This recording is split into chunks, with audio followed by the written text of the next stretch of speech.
শুধু খালি স্মৃতিগুলো দেখে আর কান্না করে। এটা আছে আমার মেয়ের, দেখে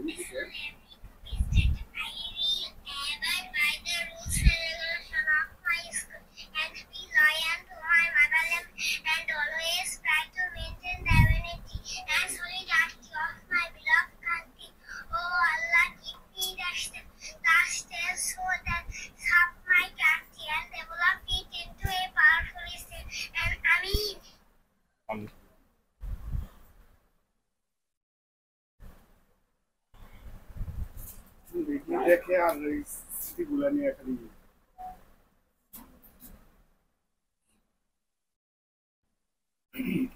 সাব্বির, তুমি তোমার আব্বা আম্মার অনেক অনেক যত্ন নিবা। তোমাকে শক্ত থাকতে হবে, ঠিক আছে?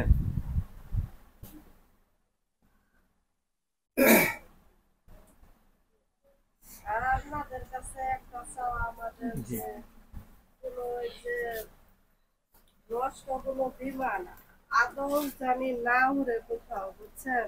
ইনশাল্লাহ। কোনো ক্ষয়ক্ষতি জানি ওই বিমানের মাধ্যমে আর কোনো জায়গায় জানি কোনো বাচ্চা বা কোনো মানুষ জানি ক্ষয়ক্ষতি না হয়, এই মর্মান্তিক ঘটনা জানি আর কখনো না হয়, এদিকে আপনারা অবশ্যই দৃষ্টি রাখবেন। আপনারা যেটা বিমান উড়াইবেন ওইটা আগে চেক করে নেবেন, যাতে আমাদের এই বোনটা আমাদের অনেক প্রিয় ছিল, প্রাণ ছিল, বুঝছেন? এই সমস্ত ঘটনা জানি আর কোথাও না ঘটে। ইনশাল্লাহ। না, আমাদের পরিবারের পক্ষ থেকে আপনাদের মানে ইয়ের প্রতি কারো কোনো দাবি নেই, কারণ আল্লাহ পাক নিয়ে গেছে, সন্তান দিছিল, যে আল্লাহ পাক খুশি হয়েছে আমাদের সন্তান নিয়ে, আলহামদুলিল্লাহ, আল্লাহর কাছে আলহামদুলিল্লাহ।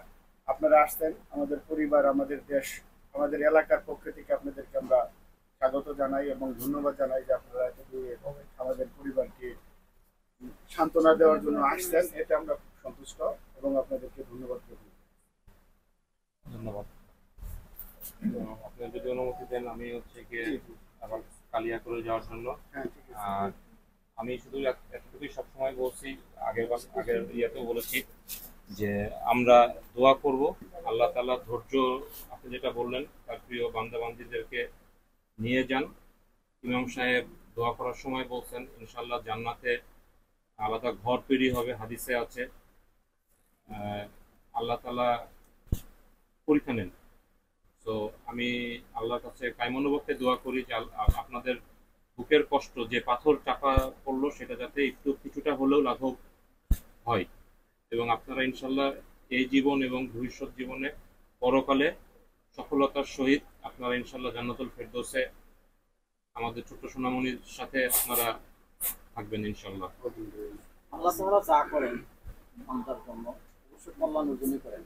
অবশ্যই আল্লাহ তাআলা তার পছন্দ হয়েছে বিধায় তাদেরকে শাহীদের মর্যাদা, একজন শহীদের পিতামাতা হওয়ার জন্য